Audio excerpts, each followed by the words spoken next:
Hi friends, நேற்று போட்ட first birthday cake whipping க்ரீமா ஃப்ரெஷ் க்ரீமான்னு சொல்லாமல் ஓடி போயிட்டேன். அதுக்கு தான் இப்போ வந்திருக்கேன். கேக்கெல்லாம் நல்லா எடிட் பண்ணி போட்டாச்சுங்க. பட் அதுக்கு பின்னாடி நடந்த கதையை உங்கள்கிட்ட சொல்லணும்.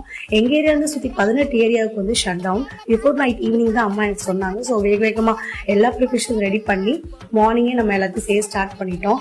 அப்படி இருந்துமே அவனில் கப் கேக் வெந்துட்டு இருந்துச்சுங்க. 9 மணிக்கு போக வேண்டிய கரண்ட்டு 8:45 போயிடுச்சுங்க. ஸோ ஈவினிங் செய்யணும் அப்படிங்கிற ஒரு டென்ஷன் ஆயிடுச்சு.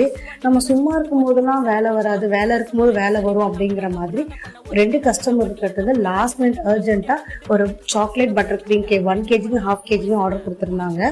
ஸோ நம்ம அதையும் கேஸ் ஸ்டவ்ல மேக் பண்ணி பட்டர் க்ரீம்லாம் ஐசிங்லாம் பண்ணி நேம் எழுதுறதுக்கு இடம் விட்டு நம்ம வென்யூக்கு கிளம்பியாச்சுங்க. இந்த கேக் பார்த்தீங்கன்னா எஸ்எம்டிஸ் மிரிங் பட்டர் க்ரீம் தாங்க. பார்க்கறதுக்கு மட்டும் இல்லைங்க, டேஸ்ட்ல கூட இல்லை விப்பிங் க்ரீம் மாதிரி தான் இருக்கும். இது ரொம்பவுமே லைட்டா இருக்கும், திகட்டாது. இந்த க்ரீமை நான் ஃபர்ஸ்ட் எங்க வீட்டில் இருக்கவங்களுக்கு சாப்பிட கொடுத்தப்போ எல்லாருமே இதை விப்பிங் க்ரீம் தாங்க